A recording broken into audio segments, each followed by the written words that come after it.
PGCBL fans, my name is Aidan Joly. I am alongside Batavia Muckdogs head coach Joey Martinez. Joey, thanks for joining us. Hey man, thanks for having me. It was always a pleasure. Great. So, the season is less than 2 months away now. What can you tell us about your season and just getting ready for it for June?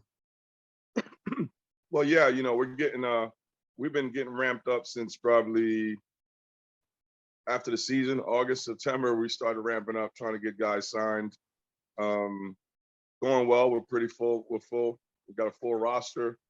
We have a lot of local talent from Batavia. So a lot of returners from last year. A lot of new guys. But roster's coming along. I think we're going to be, anytime you put a college roster together for the summer is always a challenge. But you do the best you can, and we're always going to bet on our guys. And I'm happy with the roster we have right now. Mm-hmm. Who are some of those returners that you can tell us about? Jerry Reinhardt, D1 guy from Akron, Ohio University. Mm-hmm. Tyler Prospero. Both of those guys are local guys in Batavia. Tyler plays at Niagara U. Abner Benitez, Daniel Burway, Bryce Muller-Laro, Trey Bacon, AJ Winger. I might have forgot a couple, but we do have a lot of returners, and those guys are fun to have, just because they know what we do there, how we run the program, and what's expected. And I think they'll be good for clubhouse leadership and kind of letting the young guys and the new guys know how we run things there. And and it's pretty much just let's have a bunch of fun and try to win some games, and enjoy the summer together, because everybody's making sacrifices to be there. So let's have fun while we do it. Who are some of those? You talked about the returners. Who are some of the new guys that will be coming to Batavia this summer? I try not to name a lot of those guys because our owner likes posting that on our side. But I'll name a couple. I want to do that to you. We got a kid, Tyrese Turner from University of Southern California. So he's a USC kid, Pac-12 guy, good baseball player. I believe he led the Pac-12 in triples in 2019. He's probably, last time I checked, he's in upper threes. Speedy guy, speed demon, plays a little outfield, a little infield. It's probably a draft prospect this year.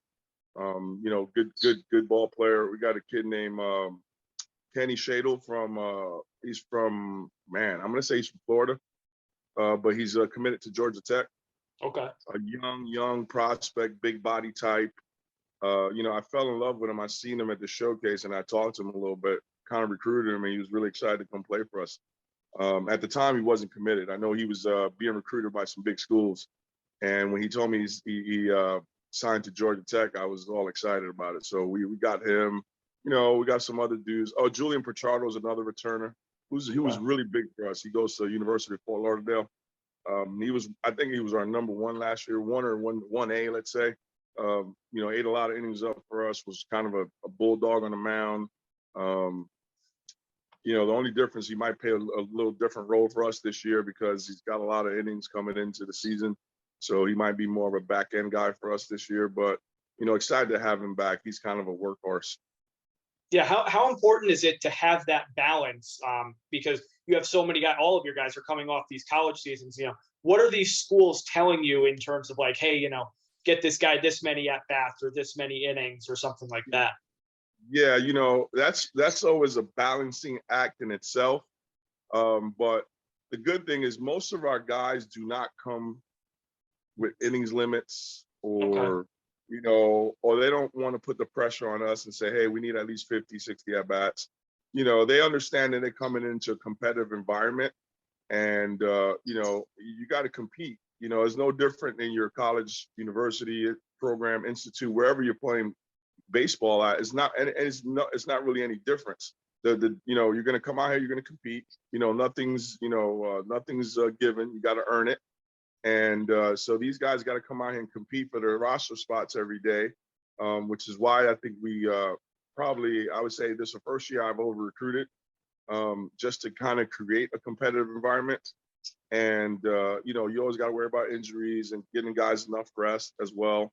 So, we kind of did that and kind of make it to the point where, hey, man, I got 2 or 3 guys in front of me. I got to come to work every day.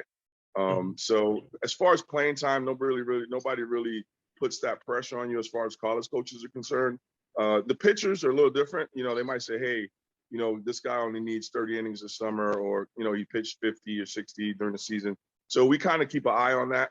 And I kind of know who they are before they get there. So I kind of know who's going to be, depending on their innings count. I kind of have all the stats, and I kind of know, okay, this guy's going to be, we can use this guy more than this guy, so it's always a balancing act. But, at the end of the day, man, we have enough guys where we feel, the job's going to get done every day.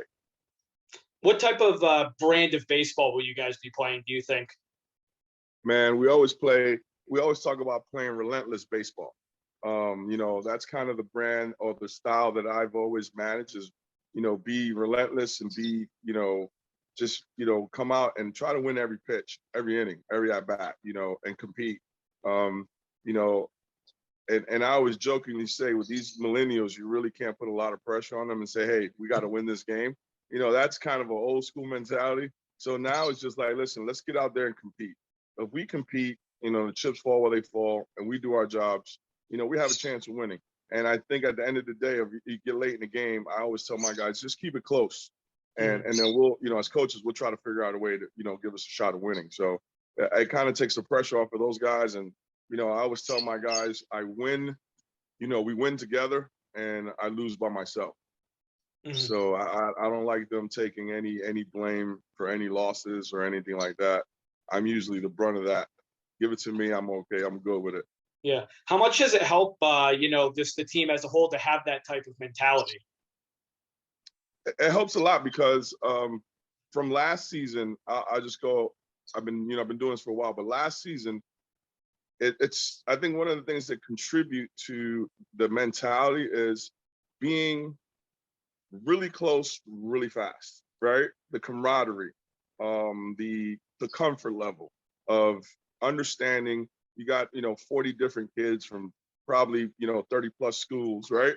And they don't know each other. Everybody's kind of, the first meeting you have, I always say, take a look around, look at your eyes. And then, you got the deer in headlights look, right off the bat. And I say, just look around. You see the deer in headlights looking about 4 or 5 days is completely gone, because they'll start learning each other, hanging out with each other, being on the field every day. And then they become a little bit closer. I think that mentality starts right from day one, as far as, us getting close as a unit, getting to be really comfortable with each other, know what everybody brings to the table, and understanding the coaching staff is there for them, not the other way around. We want to make sure we're there for them. We want to make sure they're there getting their work, grind it out every day, and staying healthy is big, you know what I mean?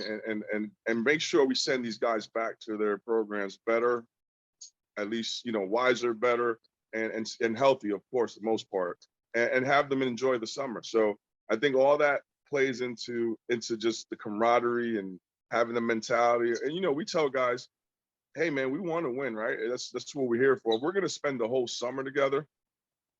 And, I'm away from my family, you're away from your girlfriend and whatever, your dog, your mommy, your daddy. We're all making sacrifices. So let's make that sacrifice and say, why not us? Let's go out and win some games and make it a memorable summer. Let's kind of create history. So that's always the mentality for us anyway. So my last question for you is, what can you say to the fans in Batavia to get them to come out this summer? Say that again. What can you say to the fans in Batavia to get them to come out this summer? Not much. Let me tell you something. Not much. Batavia, we draw really well there. We drew really well there. So I think we were 22nd in the country for college summer ball in attendance. Robbie, our owner, and Nelly Nichols, the family, the Nichols family, they do a tremendous job, and the entire staff too, by the way. We make sure, like Mark Witt, all the guys in that front office, man, they do a hell of a job getting people in the seats every day. They work on that, months and months and months ahead of time.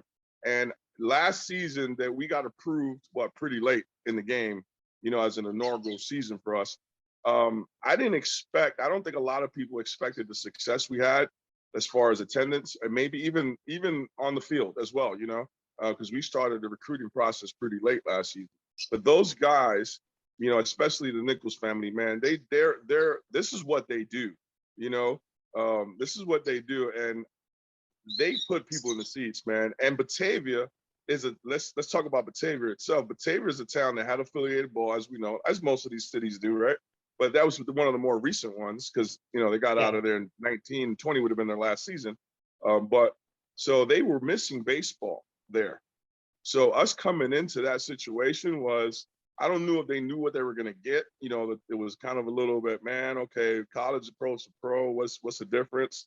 But we made a really big impact with Batavia, that community, as far as getting involved with them, doing stuff with the community, being out there in parades and, helping the Challenger baseball division, special needs kids that out there, hanging out with us, all the little leagues in the area, little schools in the area. I mean, so Batavia, you don't have to say much. You just got to say, hey, play ball. These guys are going to come. I mean, I think we're almost sold out for opening day. So the Batavians, man, it's a Muckdogs country right there. Yeah. That's Muckdog Nation, Muckdogs Mafia. They're excited about it. The last game we played last year, I mean, you have fans crying, saying, hey, we got to wait till next summer for this again. So yeah, but I don't have to say anything to Batavians to come out. They're going to be there. Mm-hmm. Joey, thanks for joining us. I appreciate it. Yeah, no worry. Thanks for having me, man. I appreciate your time. Great. The PGCBL season will be opening up on June 3rd. Make sure to follow all of our social media channels for more preseason content.